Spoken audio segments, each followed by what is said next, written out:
Oh, delightful. What a little stamp. Yeah, what's your question? Okay, yeah, it's more of a technical question because I mean, for the first time I was doing that, so I asked, how to get into this.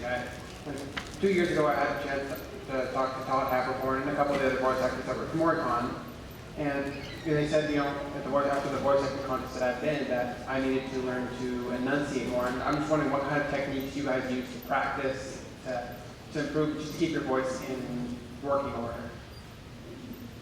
Cigars. Well, other than cigars, I mean, you can listen, I think if diction is an issue with you particularly, there are people who coach for that. There are speech therapists that can help you out. I think any sort of vocal classes, any singing lessons, I think that can just help, especially if you're going to go into any genres that have a lot of yelling and screaming, and you would want to know how to use your diaphragm and what to do to protect your voice. So any of that's helpful. Anything teaching you dialects, because the more accurate dialects you can do just expands your range, the more parts that you can do. I don't think really have a problem with diction. Sometimes I get bloody. There's some weird things I don't. I put my fist in my mouth when that happens. Like I do knuckles. Really? Yeah, like if there's a line that for some reason I keep loving on, that I didn't do this. I didn't say the line. Over and then over that over and over again. And when I take it out, all of a sudden it's so much easier.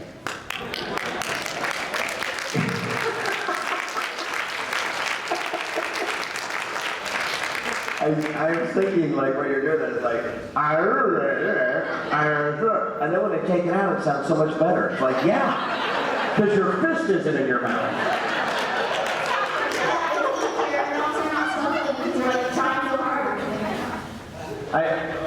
I will say this, though, that when it comes to voice acting, or voiceover in general, the one thing that you must know is that your voice is your voice, and nobody else in the world has your voice except you. That is a gift that you have that voice. And you need to just use it. If you have, I mean, there are actors that you listen to that, it's not necessarily about being able to do different voices and do different things and stuff like that. It's really because, like Stephanie was saying earlier, this is acting. And it has to sound like it's all coming from here. You know what I mean? Yeah. All got to be real. It can't be fake. You can hear fake. I was teaching somebody the other day, we were doing a little voice class in Houston, and she was doing some line. I said, I want you to smile. She goes, well, I am. I'm like, no, you're not. I can hear it. If you're smiling, you're happy. You can sound like that.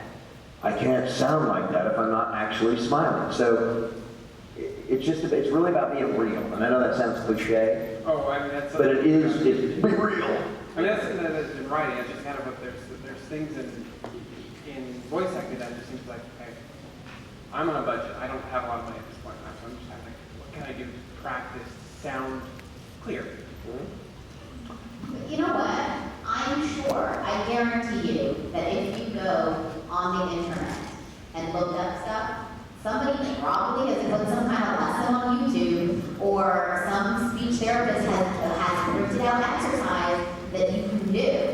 I can't tell you, I mean, like, I would suggest you look there, You guys are so lucky. I'm not to date myself. There was internet when I was growing up, but it was like AOL and BBS and really slow dial-up.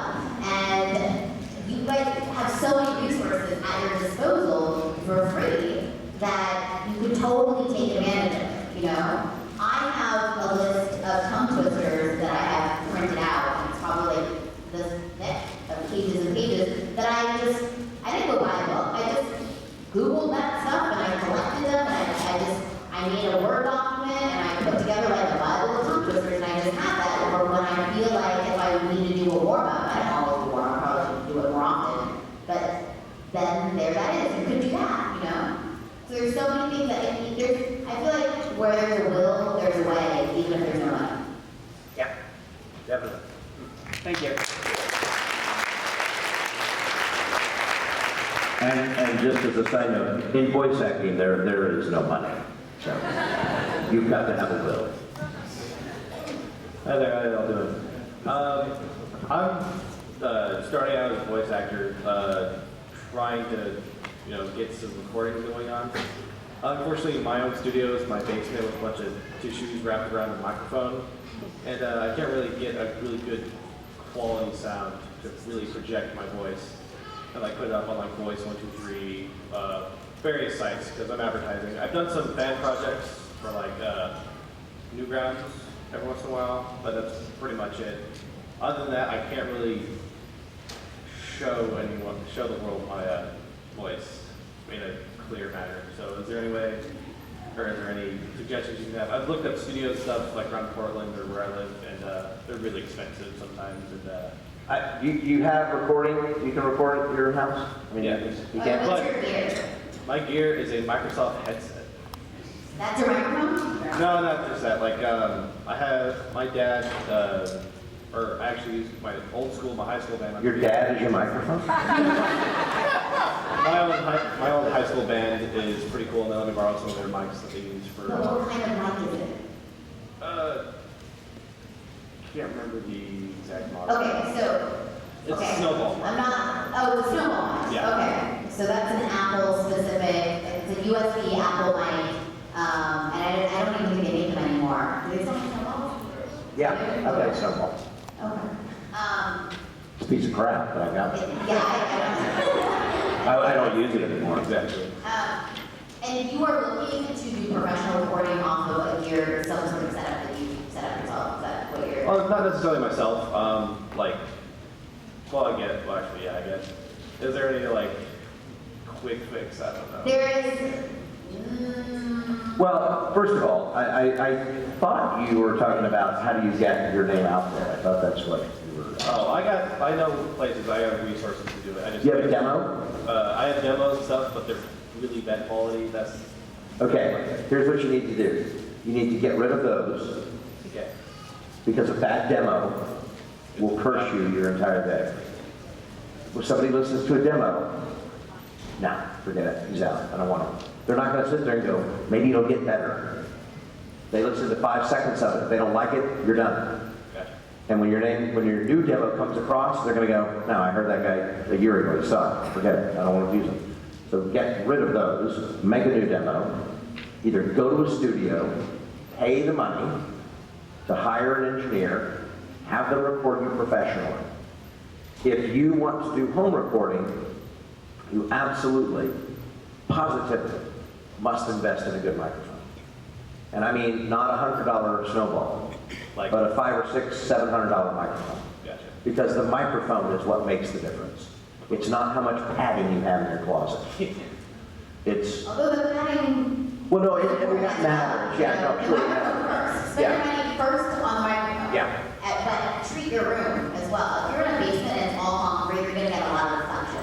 It's gonna sound like you're in a bathroom, it's gonna make it sound more quality, Right. Even if you have a good mic that picks everything up. But definitely, you need to have a good microphone, especially if you're gonna be on Voices123 or Voices.com. Those are legitimate auditions, and what's like $300 a year to be on Voices123 or something like that? I got the free thing apparently. okay, just so you know, They only got the free thing. this is a waste of your time. If you do not pay to be on Voice 123 or Voice Bank or whoever, they're dangling a carrot in front of you. Your voice is never being heard by anybody. And I only know this because I went through it. You've got to pay to be on those sites. Okay. And those are the auditions. That's when you get the auditions. They say, hey, somebody wants to hear your voice. No, they don't. And don't pay until you have a good microphone, because or else you're wasting your money, So, I think you really need to do your research. Get on the internet, look up home studio, get on message boards, post on message boards, see what people are using and how, because there's I know so many voice actors who have their own home studios, and they've done all this research, and they've worked out what they need, and there are many different methods to do it a lot cheaper, You know, it's still gonna be pretty expensive, but people have gone through all that, and you need to soak up their knowledge, you know? And then save up money, you know? Don't buy coffees or whatever it is that you spend your money on. Yeah, Oh, food- it's expensive, food's like not $5 for like a venti.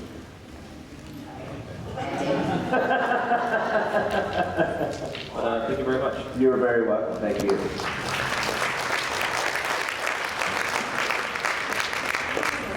Just first off, thank you so much for coming out. It really means a lot to us. Thank you. So my question is, so I just recently seriously decided that I want to pursue a career in acting, whether it's cinematic or stage or voice. So I was just wondering if you had any words of advice or anything for me as well as probably other people in the audience. Where do you live? I live about 45 minutes away. From here? So yes, Move. I'd love to. How old are you? I'm 17. Okay. Are you in school? Yes. Okay. When are you done with school? I'll be graduating next year in June. Okay. Are you studying acting in school? Yes, I'm taking a theater class. I am in the production at my school right now, and I've been in other productions as well with my school. So That's good. Is there a local community theater or theater that you can, are you a part of that? Are you involved in that? I'm actually going to audition this week. So Okay. yeah, Write a letter. thank you. Or mayor. You have a, what's it, dancer. They don't say write a letter, because you don't want to say write a letter to a dancer, right? So you say mayor, which apparently means in French. Mayors? Mayor. Oh, M-E. mayor. Mayor. But you say that to dancers, I'm sorry, I'm not again. No, that's all good. I mean, it sounds like you're doing what you need to do. Eventually, you're gonna have to move. So then start looking at, in addition to all this prep and training for yourself, are you saving up money? You know, do you have, and then you gotta pick a city, maybe you want a vacation there and go visit, you know, and visit some studios or take some classes or see if there's a summer program, because there are sometimes there's summer programs at various acting schools in various metropolitan, big cities. Yeah, just, you have any other questions? Do you ever go home at night and just bang your head against the wall?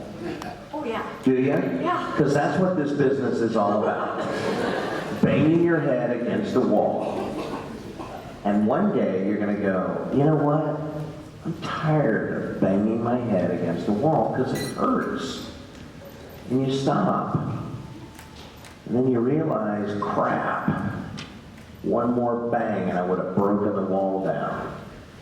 If you have to understand, this business is so bizarre. Not just voice acting, but the acting business. You realize it's a business that for any reason they cannot hire you. And any one of those reasons, in a normal business setting, if they said, we're not going to hire you because you're too female, you could sue, you know? But in this business, they can do that. I'm sorry, you're too much girl. Right. You're too short, you're too tall, Right, because you know, it doesn't fit whatever. the character. So you have to just have an amazing amount of tenacity and be willing to go the distance, because it could take you're 17, you're young.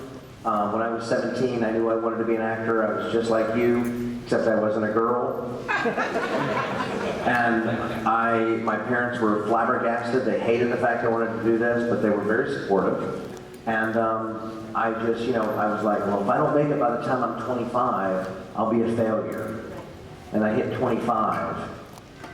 And then I was like, well, if I don't make it by the time I'm 30, and then you're like, well, what's making me? I mean, So if it's something you want to do, if it's a passion, just go do it. And like Stephanie said, get involved in theaters, get involved in classes. Classes are always a great way. You can network with other actors and meet people. And it's all about relationships. And just know, though, it will take time. It's not a race.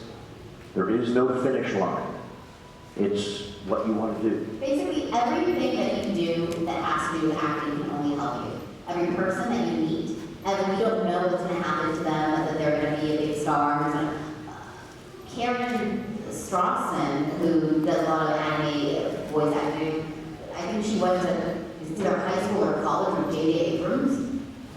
And another girl in my acting class also did it, and Karen ended up, she won the role independently, but she's the voice of Rousseau before you meet Rousseau on Lost. When you just hear her over the walkie-talkie intercom thing. But you never know when it's like, hey, oh my gosh, this person's now a big deal now, and you made a friend back in the day, and maybe if your paths run across again, you'll throw you a bone, or you'll end up working together. And so be professional, be nice, be good at what you do, and just keep on plugging away and do as much as you can that's possible. And just be smart about it. If you're going to move to another city and you're going to pursue acting, how are you going to make money? Figure out how you're going to make money. You know, if you can save money, how are you going to save money? You know, all of that stuff. And a lot of it is common sense, though. Right. Just know this. This is a business. Pure and simple.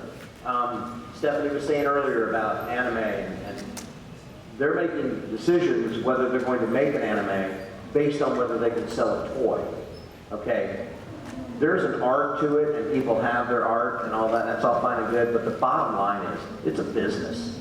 And if a company is not going to make money, they're not going to make it. You know, they're not going to make that show. So just know it is a business. I mean, you got to just kind of keep that in the back of your mind. So, but absolutely, like she said, dude, just keep on plugging away. And best of luck to you. Thank you very much. Maybe one day you'll be up here with us, and we can go home.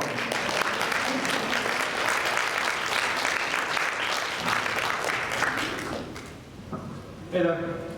Hello. Hello. Okay. So I have a question and a request, if you don't mind. So for the question, I was originally planning on asking it to both of you plus Nick, but We can answer it as Nick if you would like. yeah. Okay. So do either of you have any particularly fond or eventful memories or experiences that the three of you have shared together? I just met John.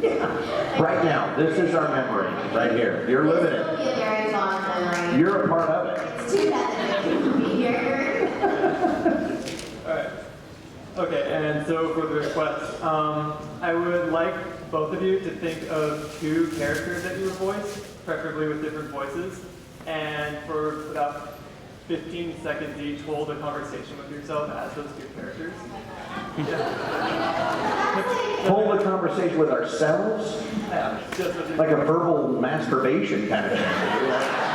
pretty much. What do you mean, hold a conversation with ourselves? Yeah, it can be a Oh, conversation. schizophrenic kind of thing.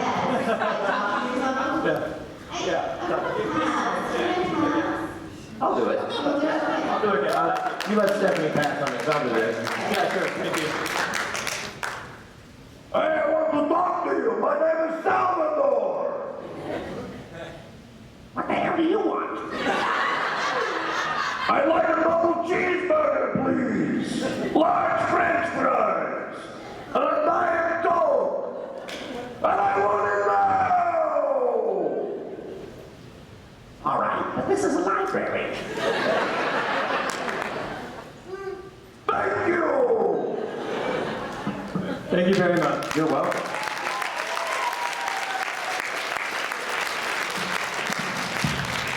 Hi again.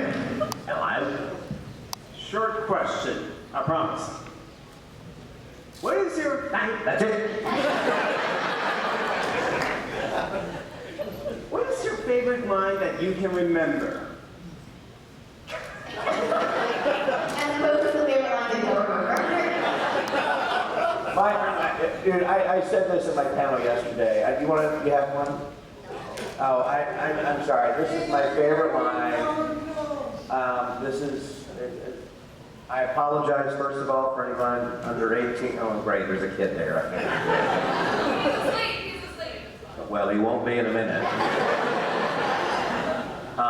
This is Salvador from Borderlands 2. And this line, actually, I found out about a couple of weeks ago. I was doing some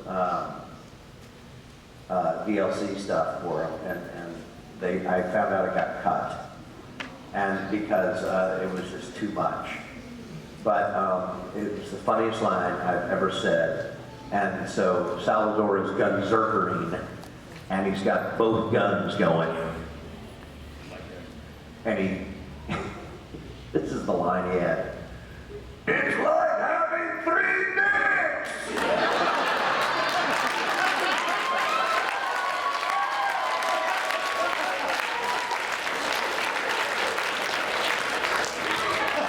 A quick comment. John, unfortunately, I think that should be on your tombstone. Well, I hope not for a long time, but thank you. Yeah, that's going to be on my tombstone. Yeah. My wife, I'll tell you what my wife will do. She'll cover it up after I die. Yeah. When I was in Ireland at a convention a few years ago, and we were on a train. And my wife was with me, and she doesn't really know anything about anime. That she wasn't, and I was trying to tell her, she goes, okay, so let me get this straight. Vic's like the Brad Pitt of anime, so you're sort of like the Kevin Bacon.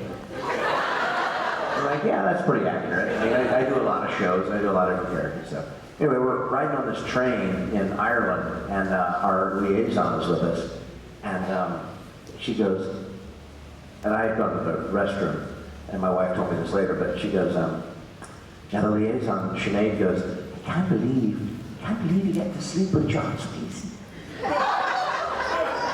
It's so amazing. And my wife said, yeah, it's not that big a deal. So that's what's actually going to be on my tombstone. John Swasey, it's not that big a deal.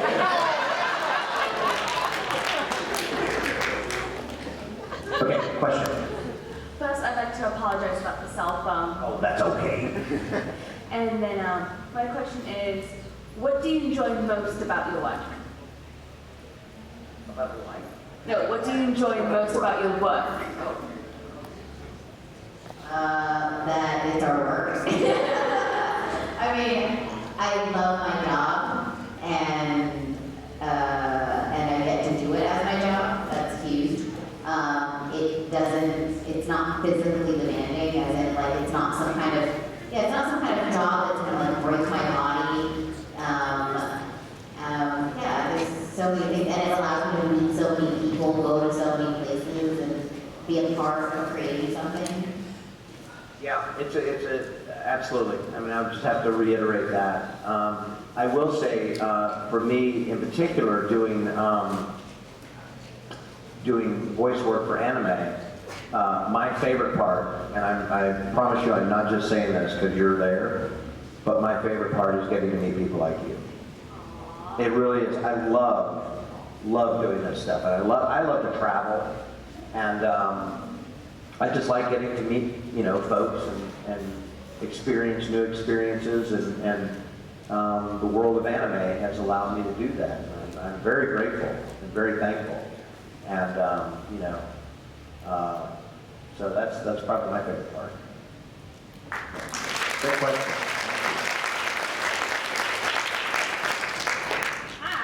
Hi. So do you guys work for Sure do. specific companies or studios, or is it mostly freelance? I think we're all technically freelancers. Yeah, freelancers. And I don't know the question. Is it when you guys record? Do you get to hear what other people have already recorded, or are you working like alone? Do you not get to work? We record well, for the most part, I record in a room by myself for anything. And for the most part, if somebody has been recorded, then I get to hear them. But it varies from studio to studio. Some places don't like to play that for you while you're recording because maybe headphone bleed, if they're yelling. There was one studio that I used to record at, we would get no beeps, and you get everything in your hand. So if the English had not been recorded, you would hear Japanese, and as your voice actor, you hear Japanese underneath. And if the English had been recorded, you hear Japanese and English at the same time overlapping. Wow. It was so crazy. It was keep going until you mess up.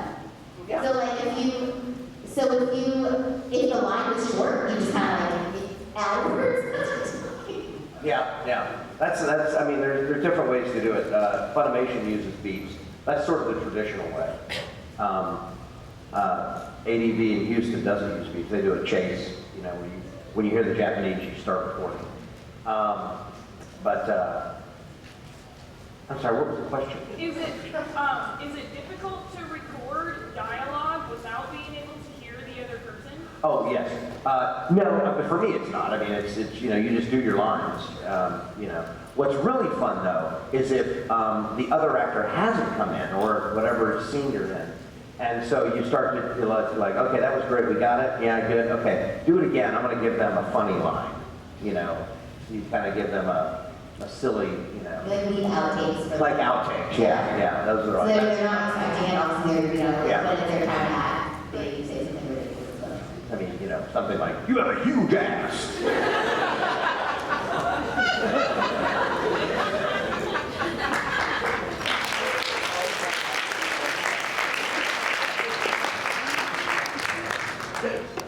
Yes. What is the weirdest part of your job?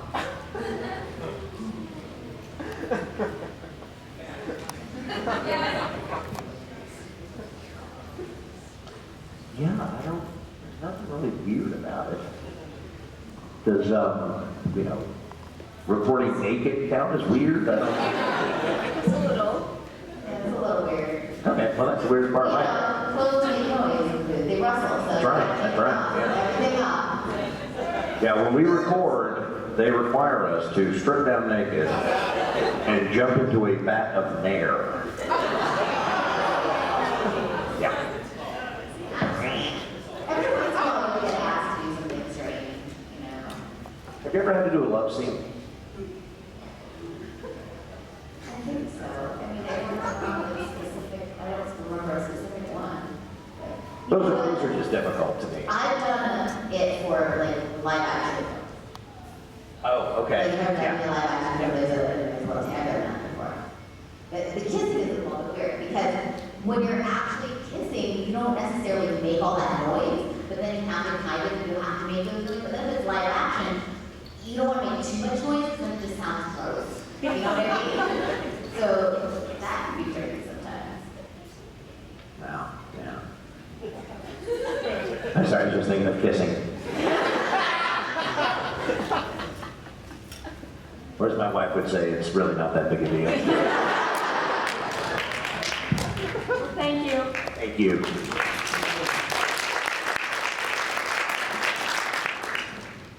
Okay, so who is your favorite character to act in animation? Do you have a favorite character now? You know, they're all favorites. I know that's such a boring answer, but certainly Lord Death is one of my favorites. Undertaker in Black Butler is one of my favorites. I like the voices that I get to do something unique, as opposed to like Salvador was a lot of fun. But when I do voices where they're real gravelly and guttural, you know, they're down here like this. Those are hard to do. They're hard to sustain. So I love doing them, and I'll do them if that's what the director wants. But I love doing things that are a lot more character-y and fun like that. Thank you.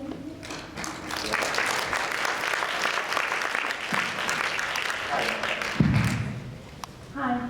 Hello. I've got a question for Jennifer for Stephanie, it's okay. Stephanie. I used to go by Jennifer, so it's cool. So, you just answered my question. Oh, yeah, Dad used to go by Jennifer, yeah. Jennifer Sakaguchi, yeah, good. Then I'm not going to make a complete ass of myself. Yeah. You were Maya in Faulkner? Yeah. Yes. So weird. I used to go by Jennifer. It's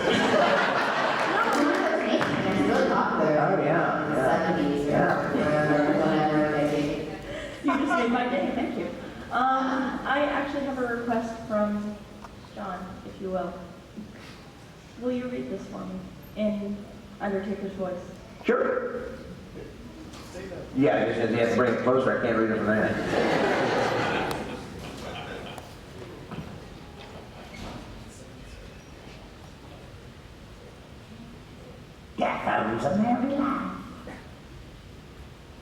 by Rebecca Braddock. No one knows the thoughts in his head. When it was I began to romance the dead. Each corpse met is lovelier than the last. Through my hands their mortality is cast. Greetings from the hand of that noble family. Rest Queen's orders weigh small shoulders heavily. Before I guide you along your path, you know payment is a birthday laugh. A snicker, a chortle, a giggle, a guffaw. Such sounds musical and glorious leave me in awe. As new humorous tales are gradually unfurled, my need is nurtured for laughter in this world. Prepared for you my especially tailored coffin. Its care and embellishment is nothing to be lost in. Such great joy to be the undertaker. More satisfying ways to help folks meet their maker.